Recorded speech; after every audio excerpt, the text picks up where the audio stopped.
Hello friends, welcome to the success Kendra. Friends, आज की इस वीडियो में हम लोग 67th बीपीएससी 2021 के लिए फुल लेंथ प्रैक्टिस सेट को कवर करेंगे। जी हाँ फ्रेंड्स, और आज हमारा यह दूसरा सेट होगा। इससे पहले ऑलरेडी हम लोगों ने full length practice set number 1 को कवर कर लिया था। टोटल 150 क्वेश्चन है इस सेट में। वीडियो को पूरा देखिएगा। चैनल पर अगर आप पहली बार आए हैं तो चैनल को सब्सक्राइब कर लीजिएगा, साथ ही साथ बेल आइकन को जरूर दबा लीजिएगा, ताकि जब भी इसी तरह का कोई भी इंपॉर्टेंट वीडियो बीपीएससी से रिलेटेड अपलोड किया जाए तो उसका नोटिफिकेशन सबसे पहले आपके पास पहुंच जाए। तो चलिए फ्रेंड्स, बिना देरी किए हुए आज का सेशन स्टार्ट करते हैं। वीडियो को प्लीज़ लाइक और शेयर जरूर कर दीजिएगा। तो फ्रेंड्स, आज के सेशन का पहला क्वेश्चन देखिएगा। पहला क्वेश्चन है कि सैंधव वासियों का व्यापारिक संबंध किस देश या संस्कृति से था। आपको प्रयास करना है केवल 5 से 7 सेकंड के बीच में अपना आंसर चुन लेने के लिए। उसके बाद जो भी करेक्ट आंसर होगा मैं आपको डिटेल में बता दूंगा। तो देखिए फ्रेंड्स, राइट आंसर जो है इसका क्या हो जाएगा। तो सिंधु घाटी सभ्यता के लोगों का व्यापारिक संबंध जो था ये मेसोपोटामिया, मिस्र, क्रीट तथा फारस की खाड़ी स्थित देशों के साथ था। तो राइट आंसर इसका मेसोपोटामिया भी है, मिस्र भी है और क्रीट भी है। फारस की खाड़ी भी दिया गया। तो राइट आंसर हो जाएगा एक से अधिक, ऑप्शन नंबर ई। वीडियो के लास्ट में आप सभी लोग अपना अपना स्कोर जरूर कमेंट करके बता दीजिएगा। और इससे पहले जो हम लोगों ने सेट नंबर 1 को कवर किया है उसको आप इस वीडियो को देखने के बाद जरूर देख लेंगे। भारत में सिंधु सभ्यता का सबसे बड़ा नगर कौन सा है। तो राइट आंसर जो है इसका राखीगढ़ी हो जाएगा, ऑप्शन नंबर सी। राखीगढ़ी है कहाँ, तो ये है हरियाणा में। ठीक है, हरियाणा के हिसार जिले में है और यह सबसे बड़ा हड़प्पा स्थल के रूप में इसे चिन्हित किया गया है। नेक्स्ट क्वेश्चन देखिएगा कि देवी चंद्रगुप्तम की रचना किसने की है। देवी चंद्रगुप्तम की रचना जो है ये किसने किया है, तो ये किया है विशाख दत्त ने, option number B right answer हो जाएगा। अच्छा, विशाख दत्त जो है इन्होंने मुद्रा राक्षस की भी रचना की है, ये भी आप ध्यान रखेंगे। उसके बाद देखिएगा क्वेश्चन नंबर 4 है कि सातवाहन वंश का संस्थापक कौन था। तो सातवाहन वंश का संस्थापक जो था ये कौन था फ्रेंड्स, सिमुक था, option number C right answer हो जाएगा। और इस वंश का यानी कि सातवाहन वंश का सबसे प्रतापी शासक की बात किया जाए तो ये गौतमी पुत्र सतकर्णी था, इसको भी आप ध्यान रखेंगे। उसके बाद देखिएगा कि महावीर स्वामी की प्रथम शिष्या कौन बनी थी।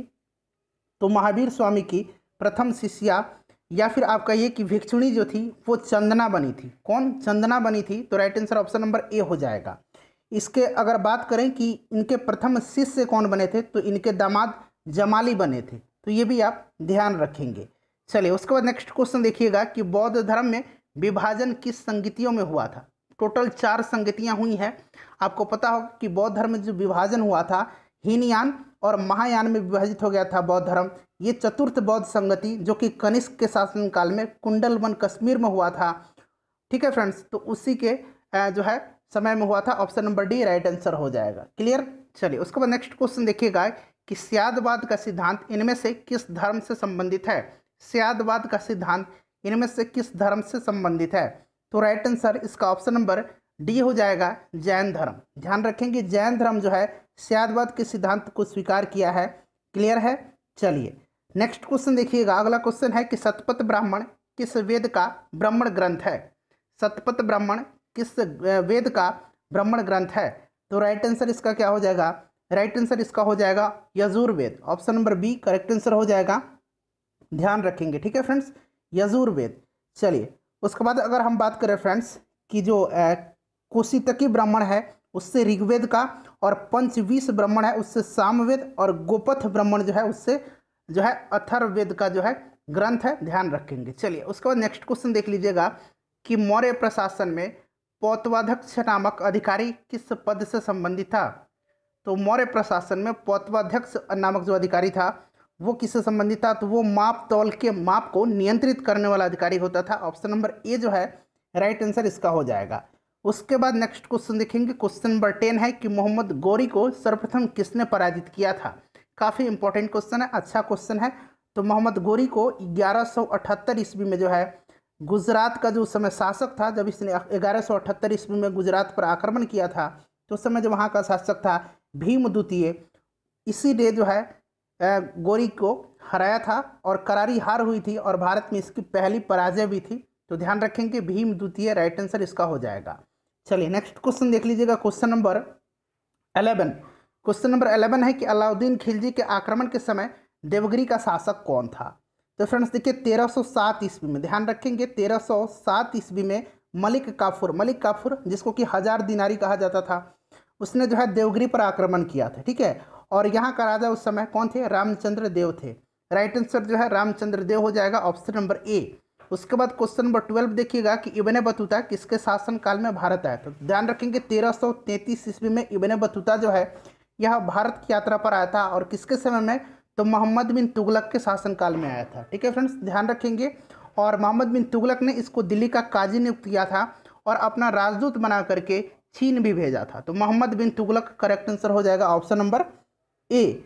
उसके बाद 13 नंबर क्वेश्चन देखिएगा। 13 नंबर क्वेश्चन है हमारा कि सिख धर्मगुरु जिन्होंने अकाल तख्त की स्थापना की तथा सिखों को लड़ाकू बनाया। अकाल तख्त की स्थापना जो है ये किस गुरु ने किया था? तो ये गुरु हरगोविंद थे। ध्यान रखेंगे Guru Hargobind, option number B correct answer हो जाएगा। क्वेश्चन नंबर 14 देखिएगा कि द्वैतवाद संप्रदाय के संस्थापक कौन थे? काफी अच्छा क्वेश्चन है।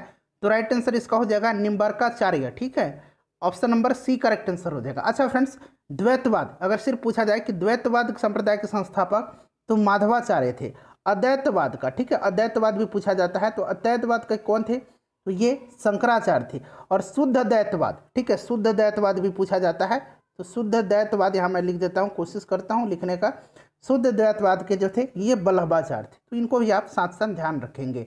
उसके बाद देख लीजिएगा कि सल्तनत काल में प्रचलित शब्द दस्तार बंदान किससे संबंधित था? अच्छा क्वेश्चन है, बताइए राइट आंसर इसका क्या हो जाएगा? तो फ्रेंड्स ये जो था उलेमा, ठीक है, उलेमा, ध्यान रखेंगे दस्तार बंदान उलेमा कहलाते थे। उलेमा सल्तनत काल में मुस्लिम धार्मिक गुरु थे जिनका कार्य मुस्लिम कानूनों की जो है क्या करना था? उनकी विवेचना करना था। क्लियर? चलिए उसके बाद नेक्स्ट क्वेश्चन देखेंगे कि सल्तनत काल में प्रचलित खराज या खिराज क्या था? तो खराज आपने कई बार सुना होगा। खराज जो था यह मुसलमानों से लिया जाने वाला भूमि कर था, ठीक है। तो राइट आंसर इसका हो जाएगा मुसलमानों से लिया जाने वाला भूमि कर, खराज, खम्स, ठीक है, आपने सुना होगा। चलिए उसके बाद नेक्स्ट क्वेश्चन देखेंगे। अगला क्वेश्चन है कि दीवाने आरिज विभाग की स्थापना किसने की थी? दीवाने आरिज जो था फ्रेंड्स यह एक सैन्य विभाग था और इस विभाग का प्रमुख अधिकारी को आरिजे मुबालिक कहा जाता था। क्लियर है? इस विभाग की स्थापना जो है बलवन ने किया था। राइट आंसर बलवन हो जाएगा, option number C. Next question देखेंगे। अगला क्वेश्चन हमारा कि हजरत आला की उपाधि किसने धारण की थी? देखिए फ्रेंड्स यहाँ पर हमारे चैनल के माध्यम से आपको आपके एग्जाम तक यानी कि 67th बीपीएससी, अगर आप बीपीएससी या फिर सीडीपीओ की भी तैयारी कर रहे हैं तो आप बिल्कुल सही जगह पर आए हैं। आपको आपके एग्जाम तक प्रिपरेशन कराया जाएगा, ठीक है। चलिए तो हजरत आला की उपाधि जो है यह किसने धारण की थी? तो करेक्ट आंसर इसका हो जाएगा Sher Shah, option number D right answer हो जाएगा शेरशाह। याद रखेंगे। अच्छा परगना अभी पूछा गया था कि परगना की शुरुआत किसने किया था, शायद इस तरह से कुछ क्वेश्चन था, तो ये शेरशाह ने किया था। अभी जो ऑडिटर का पेपर हुआ था उसमें पूछा गया था। अकबर ने दीन इलाही धर्म की स्थापना कब की थी? तो अकबर ने दीन इलाही धर्म की स्थापना जो है ये कब किया था? तो 1582 ईस्वी में। ध्यान रखेंगे 1582 ईस्वी में दीन इलाही धर्म की स्थापना अकबर ने किया था। जो इटावली यात्री था मनुची किस शासक के तोपची के रूप में कार्य किया था? बताइए राइट आंसर इसका क्या हो जाएगा? तो फ्रेंड्स ये किया था दारा शिकोह के। दारा शिकोह जो था ये शाहजहां का सबसे योग्य पुत्र था और सबसे योग्य वारिस भी था यहीं। लेकिन औरंगजेब ने छलपूर्वक जो है इसको पराजित किया, इसको मौत के घाट उतारा और स्वयं जो है गद्दी पर अधिकार कर लिया। दारा शिकोह जिसको कि किंग ऑफ लॉफ्टी फॉर्चून कहा जाता है, ठीक है, ध्यान रखेंगे। चलिए उसके बाद नेक्स्ट क्वेश्चन देखेंगे। 1764 ईस्वी में बक्सर का युद्ध किस मुगल शासक के काल में हुआ था? तो फ्रेंड्स देखिए यह जो युद्ध हुआ था उस समय मुगल शासक जो था शाह आलम द्वितीय था। आपको याद होगा कि शाह आलम द्वितीय और उसके साथ और कौन थे? मीर कासिम थे, उसके बाद शुजाउद्दौला थे। ये एक तरफ थे और दूसरे तरफ अंग्रेज थे। क्लियर? और अंग्रेज सेना का नेतृत्व कौन कर रहा था? तो हेक्टर मुनरो कर रहा था। इसमें अंग्रेजों की जीत हुई थी। तो राइट आंसर क्या हो जाएगा? शाह आलम द्वितीय, ऑप्शन नंबर बी। देखिए फ्रेंड्स बोलने के क्रम में क्या होता है, मेरा दिमाग जो है अभी मैं स्क्रीन पर देखता हूँ और कोशिश करता हूँ आपको मैं पूरा समझा दूँ। इस क्रम में क्या होता है, कुछ गलती हो जाती है बोलने में। कभी कभी क्या बोलता सही हूँ और टिक गलत ऑप्शन पे लग जाता है। ये मानवीय भूल है, इसके लिए मैं क्षमा चाहता हूँ। इस प्रकार से अगर मेरे से भूल होती है तो आप क्वेश्चन नंबर कमेंट कर देंगे, मैं स्वयं आकर के कमेंट बॉक्स में उस कमेंट को पिन कर दूंगा। ठीक है फ्रेंड्स, तो इतना कॉपरेट आप लोग जरूर करेंगे। चलिए उसके बाद देखिएगा नेक्स्ट क्वेश्चन है कि निम्न में से किस मुगल शासक ने चित्रकला का एक विभाग खोला था। बहुत बार यह प्रश्न पूछा गया है। तो अकबर ने चित्रकला का एक विभाग खोला था और अब्दुल समद या फिर अबुद समद जो भी कहें, अब्दुल समद को उसका अध्यक्ष नियुक्त किया था। ठीक है, चलिए तो ये अकबर हो जाएगा। नेक्स्ट क्वेश्चन देखिएगा कि भारत में पहली बार जनगणना किस गवर्नर जनरल के कार्य में शुरू हुआ था।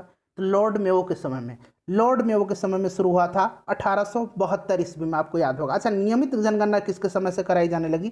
तो ये लॉर्ड रिपन के समय से, ये भी आप ध्यान रखेंगे। लॉर्ड मेयो इसका राइट आंसर हो जाएगा। लॉर्ड रिपन के समय से नियमित जनगणना कराई जा रही है, शायद 1881 ईस्वी से। आप कमेंट करके इसको कंफर्म कर दीजिए कि क्या मैं बिल्कुल सही बता रहा हूँ। चलिए उसके बाद देखिएगा किस पुर्तगाली गवर्नर ने बीजापुर से गोवा को जीता था। ये भी प्रश्न कई बार पूछा गया। तो ये कौन था फ्रेंड्स, ये था Albuquerque. Option number B right answer हो जाएगा। और किससे जीता था बीजापुर को, किससे जीता था, तो ये भी आप याद रखेंगे, किससे जीता था, आदिल शाह से। ठीक है, चलिए नेक्स्ट क्वेश्चन देखेंगे। अगला क्वेश्चन है हमारा कि सर टॉमस रो किस मुगल सम्राट के दरबार में आया था। तो टॉमस रो जो तो आया था, ये आया था जहांगीर के दरबार में। Option number C right answer हो जाएगा। टॉमस रो किसके दरबार में आया था, जहांगीर के दरबार में। अच्छा, सन भी याद रखेंगे 1615 ईस्वी में। ठीक है, 1615 ईस्वी में जो है जेम्स प्रथम का राजदूत बन करके टॉमस रो जो था ये जहांगीर के दरबार में आया था। अगला क्वेश्चन देखिएगा कि निम्न में से किस नवाब ने अंग्रेजों की तुलना मधुमक्खियों से की है। तो ये नवाब जो था ये बंगाल का नवाब अली वर्दी खां था। Option number B right answer हो जाएगा। देखिए मधुमक्खियों से इस तुलना किया था और कहा था कि देखिए मधुमक्खियों को जब तक आप छेड़ेंगे नहीं तब तक वो शहद देती है, जैसे ही आप मधुमक्खियों को छेड़ देंगे वो आपको काटना शुरू कर देती है। तो मधुमक्खियों से तुलना किया था अंग्रेजों का अली वर्दी खां। ठीक है, चलिए उसके बाद देखिएगा कि महालवाड़ी बंदोबस्त संपूर्ण भारत में कितने प्रतिशत क्षेत्र पर लागू हुआ था, कितने प्रतिशत क्षेत्र पर। तो इसका आंसर जो है क्या हो जाएगा फ्रेंड्स, इसका आंसर हो जाएगा 30% जो है 30% पर लागू किया गया था। ठीक है, देखिए महालवाड़ी बंदोबस्त 1822 ईस्वी में संयुक्त प्रांत, मध्य प्रांत एवं पंजाब में लागू हुआ था। 30% इसका करेक्ट आंसर हो जाएगा। उसके बाद देखिएगा कि सुरेंद्र नाथ बनर्जी को किस वर्ष भारतीय सिविल सर्विसेज से हटाया गया। तो इनको कब हटाया गया था फ्रेंड्स, ध्यान रखेंगे 1874 में। 1874 में सुरेंद्र नाथ बनर्जी दूसरे भारतीय थे जिन्होंने ICS की परीक्षा उत्तीर्ण किया था और इनकी प्रथम नियुक्ति जो है सिलहट बांग्लादेश में असिस्टेंट मजिस्ट्रेट के पद पर हुई थी। क्लियर, चलिए तो 1874 इसका राइट आंसर हो जाएगा। अंग्रेजों द्वारा भारतीयों को, ठीक है, सत्ता हस्तांतरित किए जाने के समय कांग्रेस का अध्यक्ष कौन था। तो उस समय कांग्रेस के अध्यक्ष कौन थे, तो राइट आंसर हो जाएगा JB कृपलानी। कौन थे, JB कृपलानी थे। Option number D. उसके बाद देखिएगा कि निम्न में से किस अखबार का प्रकाशन जो है पटना से होता था। पटना से जो है किसका प्रकाशन होता था, तो वर्ष 1931 में दरभंगा के महाराज कामेश्वर सिंह जो थे इन्होंने द इंडियन नेशन का प्रकाशन शुरू किया था पटना से। Option number A right answer हो जाएगा। कोल विद्रोह कब हुआ था, कोल विद्रोह जो है ये हुआ था 1831-32 के बीच में।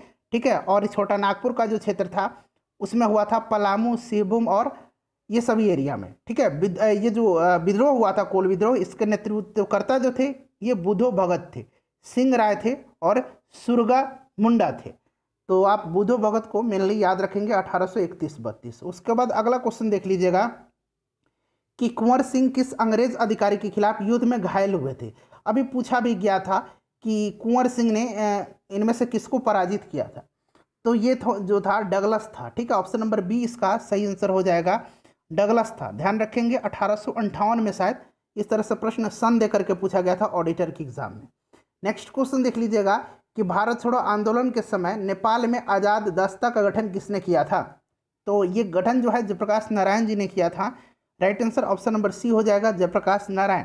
क्लियर, चलिए उसके बाद अगला क्वेश्चन देखिएगा कि गांधी जी द्वारा विद्यापीठ की स्थापना कब की गई। विद्यापीठ की स्थापना गांधी जी के द्वारा जो है ये कब की गई थी, तो 6 फरवरी 1921 को। 6 फरवरी 1921 राइट आंसर इसका हो जाएगा। ध्यान रखेंगे, इंपॉर्टेंट है। चलिए नेक्स्ट क्वेश्चन देखिएगा कि अखिल भारतीय किसान सभा का गठन कब हुआ था। बिहार किसान सभा पूछा गया था इस बार ऑडिटर की एग्जाम, तो 1929। अखिल भारतीय 1936 राइट आंसर हो जाएगा। ठीक है, ऑप्शन नंबर डी इसका करेक्ट आंसर हो जाएगा। स्वामी सहजानंद सरस्वती के नेतृत्व में हुआ था। ध्यान रखिएगा। 36 नंबर देखिए कि लोकसभा के स्पीकर का निर्वाचन होता है। तो ये होता है लोकसभा के सभी सदस्यों के द्वारा। ऑप्शन नंबर सी इसका करेक्ट आंसर हो जाएगा। कानूनी विषयों पर राज्य सरकार को कौन परामर्श देता है? तो ये है एडवोकेट जनरल, ध्यान रखेंगे, advocate general. Option number B right answer हो जाएगा। वहीं अटर्नी जनरल जो है यानी कि महान्यायवादी जो है यह केंद्र सरकार को कानूनी विषय पर परामर्श देता है। उसके बाद देखिएगा कि संसद सदस्य बनने हेतु न्यूनतम उम्र क्या? अब देखिए यहाँ संसद का मतलब राज्यसभा भी होता है, लोकसभा भी होता है। तो यहाँ पर जो करेक्ट आंसर हो जाएगा वो 25 वर्ष हो जाएगा। ठीक है, ध्यान रखेंगे न्यूनतम 25 वर्ष में आप संसद के सदस्य बन जाएंगे। यहाँ तो स्पष्ट नहीं कहा गया है कि आप राज्यसभा के सदस्य बनेंगे कि लोकसभा के, लेकिन हाँ आप संसद के सदस्य जरूर बन जाएंगे 25 वर्ष की उम्र में। चलिए उसके बाद नेक्स्ट क्वेश्चन देखिएगा कि भारत में कितने संघ शासित प्रदेश है? चलिए इसका आंसर तो आपको कमेंट करके देना होगा। भारत में कितने राज्य और कितने केंद्र शासित प्रदेश हैं? आप राज्य भी इसमें इंक्लूड कर लीजिए, कितने राज्य और कितने केंद्र शासित प्रदेश हैं कमेंट करके बताइए। चलिए अगला क्वेश्चन देखिएगा कि सिक्किम को किस संविधान संशोधन के तहत पूर्ण राज्य का दर्जा प्रदान किया गया? तो सही आंसर इसका हो जाएगा 35वें संविधान संशोधन, जो कि 1974 में हुआ था। ध्यान रखेंगे, ठीक है। चलिए तो राइट आंसर जो है इसका क्या हो जाएगा, और 22वें राज्य के रूप में जो है सिक्किम को दर्जा दिया गया था, तो ये हो जाएगा 35वां। उसके बाद देखिए राज्य में धन विधेयक प्रस्तुत किया जा सकता है, तो धन विधेयक जो है राज्य में प्रस्तुत किया जा सकता है, ये किया जा सकता है विधानसभा में। वहीं अगर केंद्र की बात करें तो धन विधेयक को लोकसभा में प्रस्तुत किया जाता है। क्लियर। चलिए उसके बाद नेक्स्ट क्वेश्चन देखेंगे कि पंचायती राज को संवैधानिक दर्जा प्रदान करने की संस्तुति निम्न में से किस कमेटी के द्वारा दी गई थी? ये भी बहुत ही अच्छा प्रश्न है। देखिए ये कमेटी जो बनी थी ये कमेटी थी LM सिंघवी समिति की। Option number A right answer हो जाएगा। ध्यान रखेंगे 1986 में राजीव गांधी जी का जो सरकार था उसके द्वारा revitalisation of Panchayati Raj institution for democracy and development विषय पर LM सिंघवी की अध्यक्षता में एक समिति का गठन किया गया था और इन्हीं की सिफारिशों पर जो है बनी थी। Option number A right answer हो जाएगा। चलिए राजद्रोह कानून IPC के किस धारा में वर्णित है? Indian penal code. बताइए राइट आंसर इसका जो है 43 का क्या हो जाएगा? ऑप्शन नंबर बी इसका करेक्ट आंसर हो जाएगा 124A। IPC की धारा 124A में। उसके बाद देखिएगा कि राष्ट्रपति को क्षमादान की शक्ति किस अनुच्छेद के तहत मिली है? देखिए फ्रेंड्स पिछले वर्ष जो 66वीं BPSC हुआ था उसमें हमारे चैनल के माध्यम से BPSC में जितने भी एग्जाम्स हुए हैं घटना चक्र को हमने सब्जेक्ट वाइज कवर किया हुआ था। तो 65वीं BPSC का पूरा घटना चक्र हमारे चैनल पर आपको उपलब्ध है सब्जेक्ट वाइज। हमने हिस्ट्री का अलग वीडियो में कवर किया हुआ, पॉलिटी का अलग वीडियो में, सारे सब्जेक्ट को, साइंस को अलग वीडियो में। आप जस्ट सिंपली सर्च कर लीजिएगा घटना चक्र BPSC सक्सेस केंद्र, या फिर आप सिर्फ घटना चक्र ही सर्च कर लीजिए 67 BPSC घटना चक्र पूरा मिल जाएगा आपको, या फिर मैं लिंक भी डिस्क्रिप्शन में दे दिया हूँ, आप देख सकते हैं। चैनल पर भी जाकर के मैंने स्पेशल अलग प्लेलिस्ट बना दिया है, वहाँ भी आप जाकर के देख सकते हैं। चलिए तो राइट आंसर इसका क्या हो जाएगा? आर्टिकल 72 में 44 का ऑप्शन नंबर ए हो जाएगा। ठीक है। चलिए उसके बाद नेक्स्ट क्वेश्चन देख लीजिएगा कि राष्ट्रपति का मासिक वेतन कितना है? राष्ट्रपति का मासिक वेतन जो है ये पूछा गया है कितना है, बताइए राइट आंसर कितना हो जाएगा? तो ये हो जाएगा 5 लाख रुपये। Option number B right answer हो जाएगा। पहले कम था लेकिन अब जो है 5 लाख हो गया है, ध्यान रखेंगे, इंपॉर्टेंट है। क्लियर। चलिए उसके बाद देखिएगा कि बिहार की सबसे नवीन अर्थात 38वां जिला, सबसे नया जिला कौन सा बना है? तो ये जो जिला है फ्रेंड्स ये अरवल है। कौन सा जिला है? अरवल है। टोटल 38 जिला है बिहार में, इसको भी आप अरवल है। Option number C. देखिए यहाँ मैं गलती कर देता हूँ, ऐसा ही बोलने के क्रम में गलती हो जाती है मुझसे, तो अरवल इसका राइट आंसर हो जाएगा। उसके बाद देखिए पटना से प्रकाशित होने वाला प्रथम अंग्रेजी अखबार कौन था? देखिए बिहार स्पेशल आप किसी भी बुक से बहुत ही बढ़िया से पढ़ लीजिएगा, कम से कम 10 से 15 प्रश्न जरूर बिहार स्पेशल से पूछे जाएंगे। ठीक है। जो भी घटनाएं जो सेंट्रल में घटी है पूरे भारतीय राष्ट्रीय स्तर पर, चाहे वो भारत छोड़ो आंदोलन है या फिर कोई विद्रोह है या फिर असहयोग आंदोलन है, जो भी, आप उसको अपने राज्य से रिलेट करिए। ठीक है। फिर पढ़िए, फिर आप आसानी से सभी प्रश्न को सॉल्व कर लेंगे। 47 का करेक्ट आंसर जो है ये 1875 ईस्वी में गुरु प्रसाद सेन के द्वारा बिहार में अंग्रेजी का पहला अखबार द बिहार हेराल्ड था। द बिहार हेराल्ड था। Option number B right answer हो जाएगा। गुरु प्रसाद सेन के द्वारा जो है इसका प्रकाशन किया गया था। मूल अधिकारों के अंतर्गत कौन सा अनुच्छेद बालकों के नियोजन से प्रत्यक्ष रूप से संबंधित है? तो राइट आंसर इसका हो जाएगा ऑप्शन नंबर डी अनुच्छेद 24। देखिए फ्रेंड्स इसमें कहा गया है 24 में कि बालकों को है जो 14 वर्ष से कम उम्र के बच्चे हैं उनको किसी भी जोखिम भरे कामों में, कारखानों में, खानों में या अन्य किसी भी कामों में उनको नहीं लगाया जा सकता है। ठीक है, ध्यान रखेंगे। 23 जो है यह मानव का जो व्यापार है, बलात् श्रम है, उस पर रोक लगाता है। तो साथ साथ आप इसको भी ध्यान रखेंगे। 17 जो है अस्पृश्यता से संबंधित है, आपको पता होगा। चलिए, इसलिए मैं कह रहा हूँ कि जितनी आवश्यकता है उतना ही हम इसमें व्याख्या करेंगे। सकल घरेलू उत्पाद और विदेशों से अर्जित शुद्ध कारक आय का योग कहलाता है। तो योग जो है ये कहलाता है क्या? ये कहलाता है GNP। क्या कहलाता है? GNP। राइट आंसर इसका हो जाएगा, हिंदी में अगर बात करें तो सकल राष्ट्रीय उत्पाद। ठीक है, option number A right answer इसका हो जाएगा। उसके बाद देखिए, राष्ट्रीय नियोजन में रोलिंग प्लान की अवधारणा किस सरकार के द्वारा लागू की गई? तो रोलिंग प्लान आपको याद होगा, जब जनता पार्टी की सरकार बनी थी तो रोलिंग प्लान जो है इसकी अवधारणा इसी सरकार के द्वारा रखी गई थी। Option number C right answer इसका हो जाएगा। ठीक है फ्रेंड्स, ध्यान रखेंगे, इंपॉर्टेंट क्वेश्चन है। चलिए आगे बढ़ते हैं। नेक्स्ट क्वेश्चन देखिएगा कि नाबार्ड की स्थापना कब हुई थी? नाबार्ड, ठीक है, नाबार्ड की स्थापना जो है यह 1982 में हुई थी। कब हुई थी? 1982 में हुई थी, 12 जुलाई के दिन। डेट भी आप याद रखेंगे। अच्छा, इसका हेडक्वार्टर मुंबई में है और प्रेजेंट में इसके जो अध्यक्ष हैं वो गोविंदा राजालू चिंताला हैं। नाम आपको ध्यान रखना है। 1982 इसका करेक्ट आंसर हो जाएगा। उसके बाद देखिए, निम्नलिखित में से किस भारतीय बैंक ने चीन से सबसे पहले अपनी प्रथम शाखा खोली थी? तो राइट आंसर इसका क्या हो जाएगा? तो राइट आंसर इसका जो है फ्रेंड्स 52 का क्या हो जाएगा? 52 का करेक्ट आंसर जो हो जाएगा ये स्टेट बैंक ऑफ इंडिया हो जाएगा। नेक्स्ट क्वेश्चन देखिएगा कि वर्गीज कुरियन किस क्रांति से संबंधित है? तो श्वेत क्रांति से, दुग्ध क्रांति से। Option number A right answer हो जाएगा। 54 नंबर देख लीजिए कि निम्न में से कौन सा कर प्रत्यक्ष कर है? तो देखिए, प्रत्यक्ष कर जो है इसमें से क्या हो जाएगा? संपदा कर हो जाएगा। ठीक है, संपदा कर जो है ये प्रत्यक्ष कर का उदाहरण है। अच्छा, जीएसटी पूछा जाता है कि जीएसटी किस प्रकार का कर है? तो ध्यान रखेंगे फ्रेंड्स, जीएसटी जो है यह अप्रत्यक्ष कर का उदाहरण है। चलिए आगे बढ़ते हैं। नेक्स्ट क्वेश्चन देख लीजिएगा। अगला क्वेश्चन है कि निम्नलिखित प्रस्तावों में से किसका संबंध संघीय बजट से है? संघीय बजट से जो है ये कटौती प्रस्ताव का संबंध है। ठीक है, कटौती प्रस्ताव देखिए ऑप्शन नंबर डी में दिया हुआ है, ध्यान रखेंगे। राइट आंसर जो है इसका क्या हो जाएगा? कटौती प्रस्ताव का संबंध संघीय बजट से है। चलिए उसके बाद नेक्स्ट क्वेश्चन देखिएगा। हाँ, अगला क्वेश्चन देखिएगा। नेक्स्ट क्वेश्चन है हमारा कि FATF, ठीक है, याद रखेंगे FATF इसका full form financial action task force. Financial action task force इसका मुख्यालय कहाँ है? देखिए फ्रेंड्स, इसका मुख्यालय जो है आप ध्यान रखेंगे, इसका मुख्यालय फ्रांस के पेरिस शहर में है। Option number A right answer हो जाएगा। ठीक है, चलो उसके बाद नेक्स्ट क्वेश्चन देखेंगे 57 नंबर कि क्वाड में शामिल देश कौन है? क्वाड में 4 देश शामिल हैं। नाम मैं बताता हूँ, काउंट कीजिएगा। ऑस्ट्रेलिया है, भारत है, USA है और जापान है। तो राइट आंसर इसका क्या हो जाएगा? राइट आंसर जो है इसका ऑप्शन नंबर ई हो जाएगा। क्यों? क्योंकि यहाँ भारत भी दिया हुआ है और ऑस्ट्रेलिया भी दिया हुआ है। नेक्स्ट क्वेश्चन देखिए, 2011 की जनगणना के अनुसार सर्वाधिक जनसंख्या घनत्व वाला राज्य कौन सा है? तो सर्वाधिक जनसंख्या घनत्व जो है ये बिहार का ही है। ध्यान रखेंगे किसका है? बिहार का। उसके बाद देखिए 2011 की जनगणना के अनुसार बिहार में कितनी प्रतिशत महिलाएं साक्षर हैं? कितने प्रतिशत महिलाएं साक्षर हैं?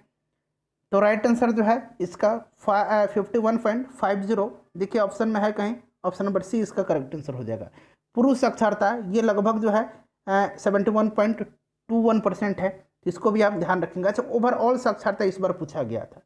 ठीक है, ओवरऑल साक्षरता भी पूछा गया था।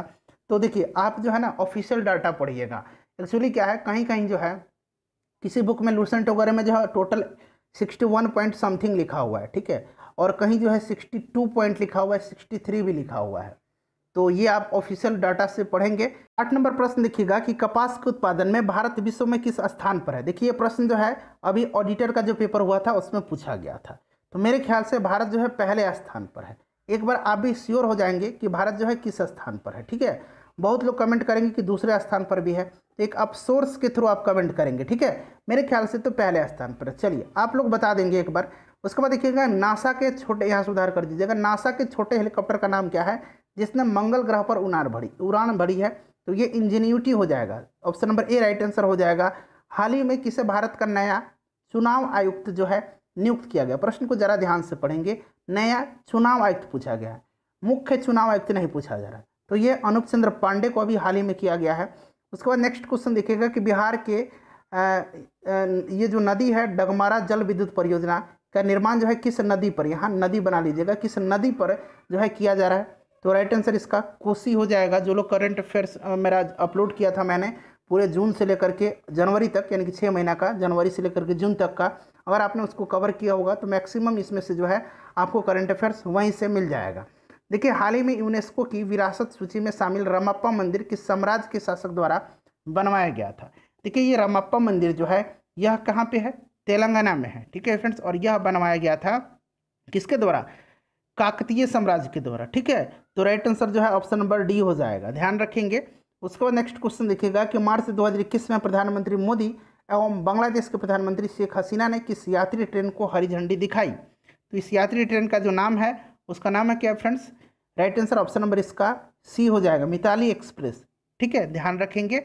चलिए उसके बाद आगे बढ़ते हैं, नेक्स्ट क्वेश्चन भी कवर करेंगे। अगला क्वेश्चन देखिएगा कि इथेनॉल का व्यापक नीति बनाने वाला पहला राज्य हमारे देश का कौन बन गया है?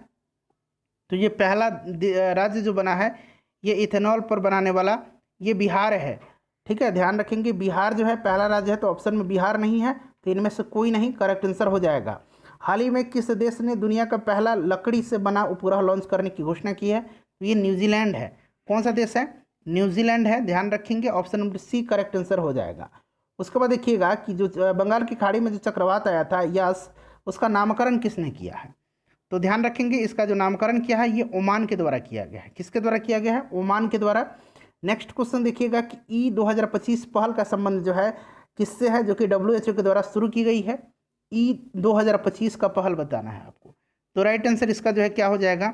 राइट आंसर मलेरिया उन्मूलन से। किससे? पूरा ऑप्शन देख लीजिए, किससे है? मलेरिया उन्मूलन से है। ठीक है, चलिए नेक्स्ट क्वेश्चन देखिएगा, 2025 तक जो है मलेरिया उन्मूलन करने की जो है पहचान की गई है, लक्ष्य रखा गया है, मलेरिया हो जाएगा।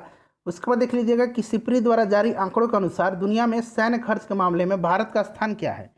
तो फ्रेंड्स इसमें भारत का जो स्थान है वो पूछा जा रहा है। तो देखिए, पहले स्थान पर संयुक्त राज्य अमेरिका है, दूसरे स्थान पर चीन है, तीसरे स्थान पर भारत है, भारत का स्थान तीसरा है। चौथे स्थान पर कौन सा देश है? ये भी ध्यान रखेंगे, रसिया है। अगला क्वेश्चन देखिएगा, 21 नंबर देखिएगा कि बजट 2021-22 कितने स्तंभों पर आधारित है? तो राइट आंसर इसका ऑप्शन नंबर सी हो जाएगा, 6। मंगल ग्रह पर लैंडिंग करने वाला चाइनीज रोवर का नाम क्या है?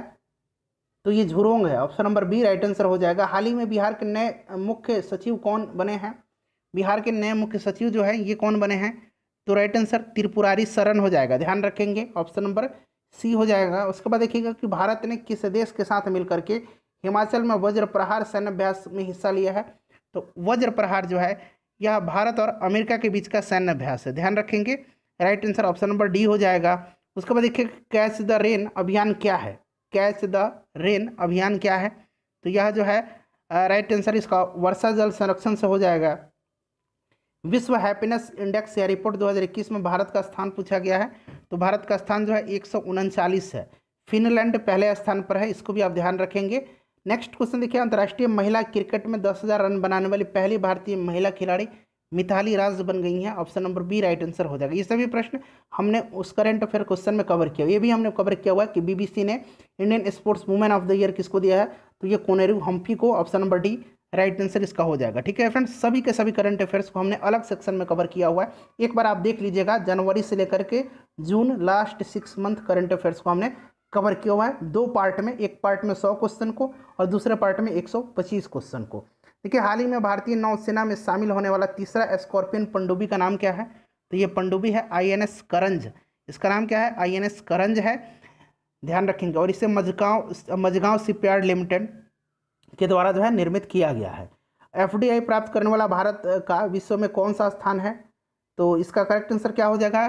करेक्ट आंसर जो है इसका हो जाएगा, भारत जो है 5वें स्थान पर है। ठीक है, प्रथम स्थान पर अमेरिका, दूसरे पर चीन, तीसरे पर हांगकांग, चौथे पर सिंगापुर और भारत जो है 5वें स्थान पर है।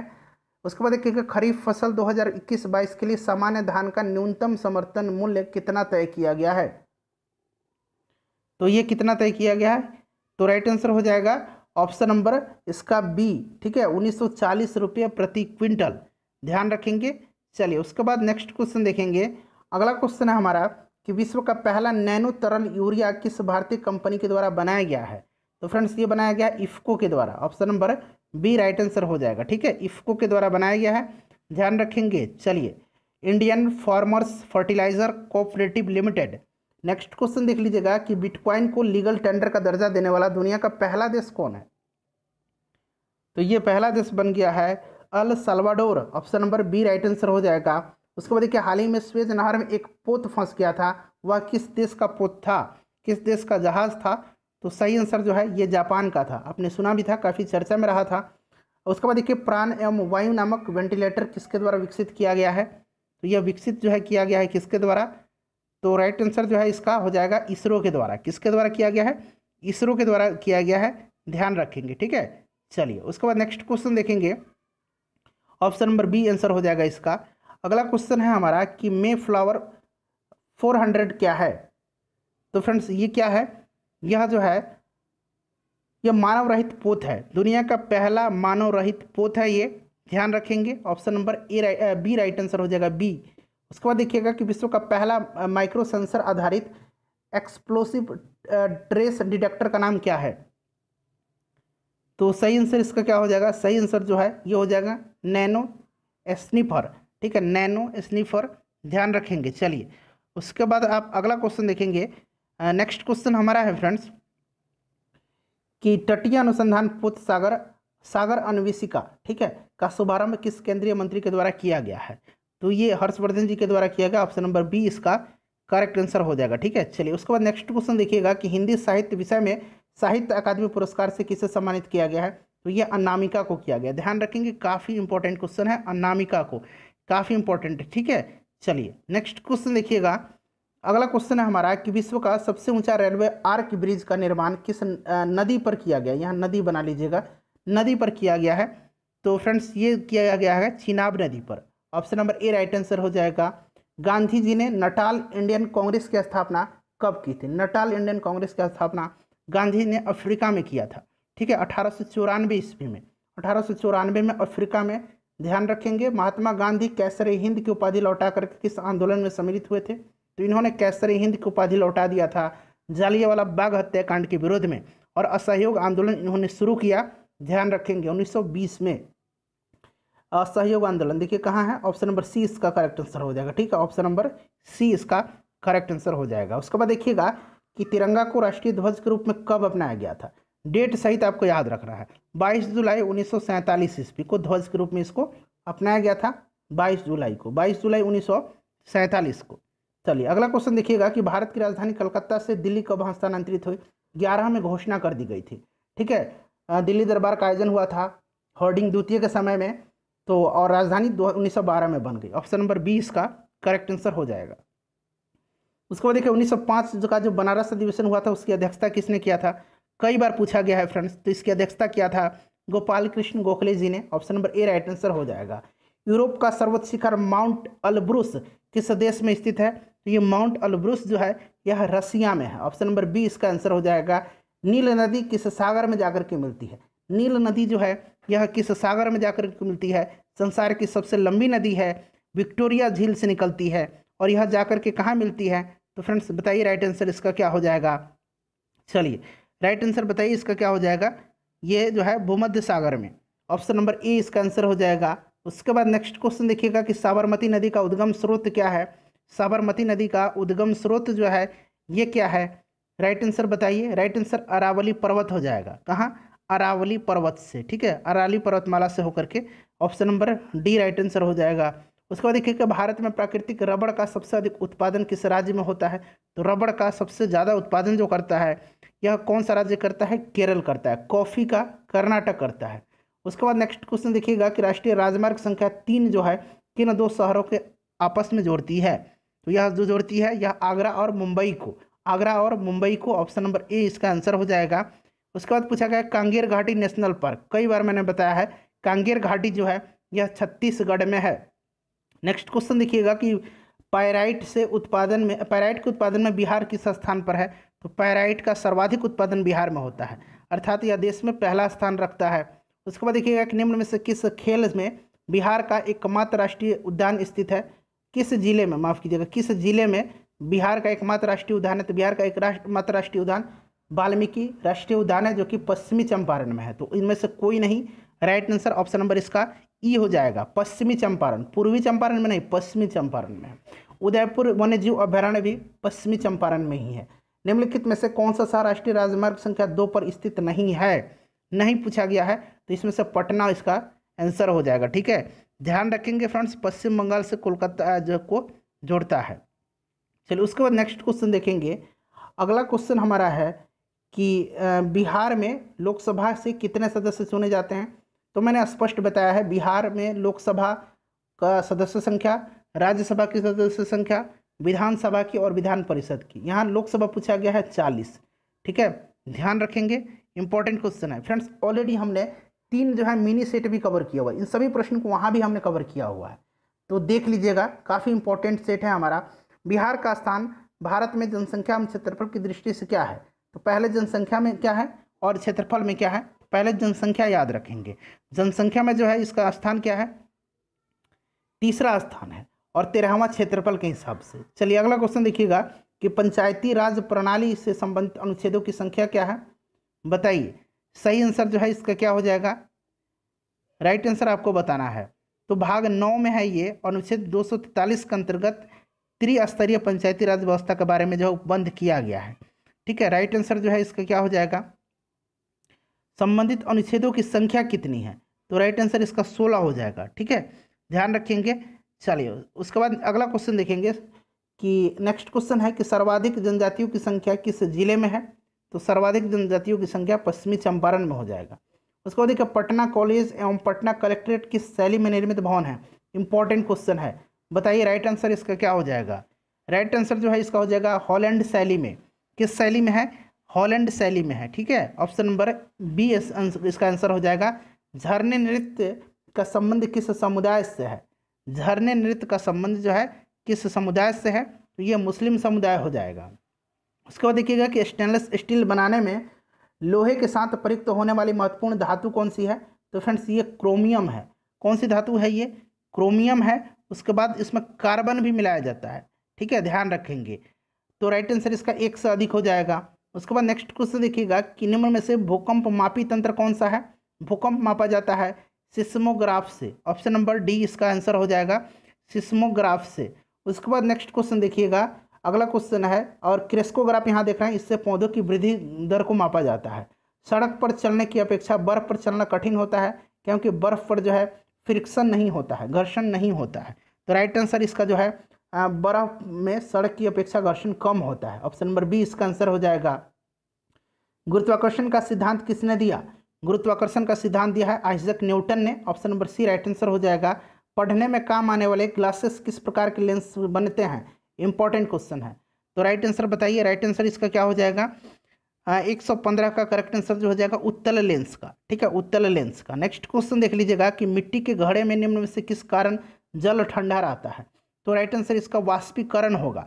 किसके कारण से, वाष्पीकरण के कारण से, ध्यान रखेंगे। उसके बाद अगला क्वेश्चन देखिएगा कि एक कृत्रिम उपग्रह में विद्युत ऊर्जा का स्रोत क्या होता है, कृत्रिम उपग्रह में सोलर एनर्जी होता है। Right answer option number C हो जाएगा, सौर सेल। ठीक है, चलिए अगला क्वेश्चन देखेंगे कि भौतिक परिवर्तन का उदाहरण इनमें से कौन सा है, बताइए राइट आंसर इसका क्या हो जाएगा। भौतिक परिवर्तन का उदाहरण आपको बताना है। यहाँ पर आपको 3 ही ऑप्शन दिख रहा है, तो देखिए फ्रेंड्स भौतिक परिवर्तन का उदाहरण जो है पानी में चीनी का घुलना हो जाएगा। इन 3 ऑप्शन के हिसाब से option number C right answer हो जाएगा। जल में आसानी से घुलनशील है, तो जल में आसानी से घुलनशील जो है यह क्या है, तो यह है ammonia. Option number D answer हो जाएगा। उसके बाद देखिएगा कि छपाई में प्रयोग की जाने वाली स्याही निम्नलिखित में से किसके अपघटन से प्राप्त होती है, तो यह जो है मीथेन के। ठीक है, ध्यान रखेंगे। मीथेन एक जो है गंधहीन, स्वादहीन और रंगहीन गैस है। Option number A right answer हो जाएगा। CH4 जो है इसका फॉर्मूला होता है। बायोगैस में मुख्यतः होती है, बायोगैस में जो है क्या होती है, तो बायोगैस में कार्बन डाइऑक्साइड और मीथेन होता है, CH4 और CO2 होता है। ऑप्शन नंबर डी आंसर हो जाएगा। जेली बनाने हेतु निम्नलिखित में से कौन सा फल सर्वाधिक उपयुक्त है, तो जेली बनाने के लिए उपयुक्त फल जो है यह अमरूद है। इसका कारण भी मैंने ऑलरेडी बताया हुआ था आपको। हम लोगों ने जो मिनी सेट कवर किया हुआ है उसमें डिटेल से हम लोग कवर करते हैं। ठीक है, यहाँ प्रश्न की संख्या ज़्यादा है तो हम लोग उतने डिटेल में कवर करेंगे तो वीडियो लंबी हो जाएगी। उसके बाद देखिए अपमार्जक यानी कि डिटर्जेंट क्या है, तो डिटर्जेंट जो है एक शोधन अभिकर्ता है। क्या है, एक शोधन अभिकर्ता है। ऑलरेडी ये प्रश्न पूछा जा चुका है प्रीवियस ईयर में।